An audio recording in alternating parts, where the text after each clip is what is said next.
নমস্কাৰ বন্ধু বান্ধৱীসকল, মোৰ ইউটিউব চেনেল ৰঙীন পৃথিৱীলৈ মই বিশ্বগুৰি আপোনালোকক স্বাগতম জনালোঁ। আজি আমি এটা ভাইৰাছৰ ওপৰত কথা পাতিবলৈ লৈছোঁ, যিটো ভাইৰাছ নেকি অতি মাৰাত্মক। সেইটো ভাইৰাছ বৰ্তমান গোটেই বিশ্বত, গোটেই ভাৰতত, গোটেই অসমত এটা খলকনি জগাই দিছে।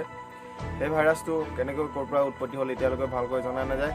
মই যিমানখিনি চালোঁ গুগল আৰু যিমানখিনি ৱেবছাইট আছে সকলো ৱেবছাইটত মই চালোঁ, তাৰ বিষয়ে ভালকৈ জনা নাযায়।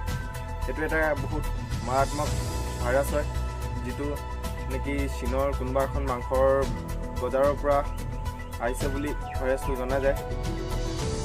ভাইৰাছটোৰ বৰ্তমান এখন ৰুহান চহৰত কিছুমান মানুহে সাপ খোৱাৰ ফলত উৎপত্তি হৈছে বুলিও কিছুমান মানুহৰ মুখে মুখে জনা গৈছে। তাৰ বিষয়ে কোনো এতিয়ালৈকে মুহূৰ্ত পোৱা নাযায়। কিন্তু যিয়ে নহওক ভাইৰাছটো, তাৰ পৰা আমি ভালদৰে থাকিব লাগিব। তাৰ পৰা কেনেকৈ ৰক্ষা কৰিম বা তাৰ লক্ষণ কি, তাৰ বিষয়ে কিছু কথা আলোচনা কৰি তাৰ আগতে আপোনালোকক এটা অনুৰোধ জনাওঁ, যাতে মোৰ চেনেলটোত যদি আপুনি নতুনকৈ আহিছে চেনেলটো ছাবস্ক্ৰাইব কৰিব। ভিডিঅ'টো যদি আপুনি চাই আছে, যদি আপোনাৰ কাৰণে উপকাৰিতা হয় তেতিয়া ভিডিঅ'টো লাইক কৰক আৰু ছাবস্ক্ৰাইব কৰি কাষত থকা বেল আইকনটো দবাই দিব, যাতে মই এনেকুৱা ধৰণৰ আৰু ভিডিঅ' লৈ আহি থাকিম, ভিডিঅ' নটিফিকেশ্যন আপোনালোকে পাই থাকিব। গতিকে আমি যিটো ভাইৰাছৰ ওপৰত কথা পাতিবলৈ ওলাইছোঁ, সেই ভাইৰাছটো হৈছে এটা কৰোণা ভাইৰাছ। এইটো ইমান মাৰাত্মক যাতে সেই ভাইৰাছটোৰ এতিয়ালৈকে কোনো বিজ্ঞানীসকলে চেষ্টা কৰি আছে, তাৰ ওপৰত একো ঔষধ এতিয়ালৈকে উলিয়াব পৰা নাই। যি নহ'লেও আমি তাৰ ঔষধ নোলোৱাকৈ যাতে তাৰ পৰা ৰক্ষা পাব পাৰোঁ।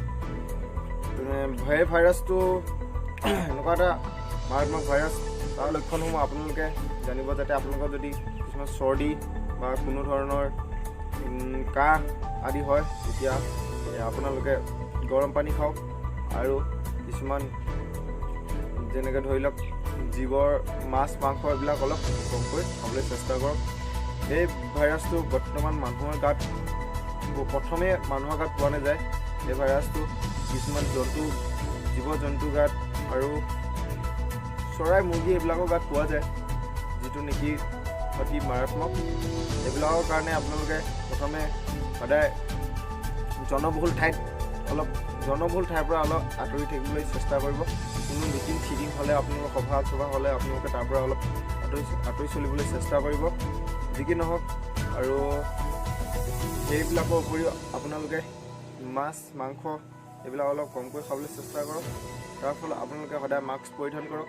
এখন নৰ্মেল মাস্ক নহয়, যিখন মাস্ক নেকি আপোনালোকে মেডিকেলত পায়, তেনেকুৱা মাস্ক আপোনালোকে ইউজ কৰক। মই দেখাই দিছোঁ, সেইখন মাস্ক আপোনালোকে ইউজ কৰক। সেইখন মাস্ক অতি ভাল মাস্ক, এইখন মেডিকেলত ইউজ কৰা হয়। তাৰপিছত আপোনালোকে 2 নম্বৰতে আপোনালোকে গৰম পানী খাওক, যিমান পাৰে গৰম পানী খাওক। 3 নম্বৰ কথাটো ধৰি লওক, আপোনালোকৰ যিবিলাক বেছি হাৰ্ট পেচেণ্ট হয়, যিবিলাকৰ অতি মাৰাত্মক বেমাৰ আছে, যিবিলাক মেডিকেলৰ বৰ্তমান আছে, তেওঁলোকৰ পৰা সদায় আঁতৰি থাকিবলৈ চেষ্টা কৰক। তাৰপিছত এইখিনি কৰাৰ উপৰিও আপোনালোকৰ ঘৰ চাফ চিকুণ কৰক। কোনো ঠাইত পানী বা অন্য যিকোনো বস্তু আপোনালোকে তাত জমা কৰি নাৰাখিব। বৰ্তমান এইটো অসমত এতিয়ালৈকে এই ভাইৰাছটো অসমত এতিয়ালৈকে প্ৰৱেশ কৰা নাই, কিন্তু ঠিক নাই, অসমত প্ৰৱেশ কৰিব পাৰে। আৰু বৰ্তমান দিল্লীত যিবিলাক ৰেলৱে ষ্টেচন, এয়াৰপৰ্ট এইবিলাকত থাৰ্মেল স্কেনাৰ ইউজ কৰিছে, যিটো নেকি এনেকুৱা ধৰণৰ ৰোগীবিলাক সহজতে চিনাক্ত কৰিব পাৰিব। আৰু অসম চৰকাৰকো অনুৰোধ জনাওঁ, যাতে এনেকুৱা কিছুমান নতুন প্ৰযুক্তি ব্যৱহাৰ কৰক, যি নেকি ৰোগীক পটককৈ চিনাক্ত কৰিব পাৰে, অতি সোনকালে চিনাক্ত কৰিব পাৰে। আৰু সকলো সাৱধানে থাকক। এই ভিডিঅ'টো ইমান শ্বেয়াৰ কৰক যাতে আপোনালোকক সকলোৱে বুজি পায়, আৰু অসম চৰকাৰলৈ এইটো ভিডিঅ'টো পঠাওক, যাতে থাৰ্মেল স্কেনাৰ ব্যৱহাৰ কৰে। যিকোনো জনবহুল ঠাইত বা ৰেলৱে ষ্টেচন, এয়াৰপৰ্টত এনেকুৱা ধৰণৰ থাৰ্মেল স্কেনাৰ ব্যৱহাৰ কৰে। আৰু ভিডিঅ'টো আজিলৈ ইমানেই। যদি ভিডিঅ'টো ভাল লাগিলে এটা লাইক কৰি দিব। Thank U.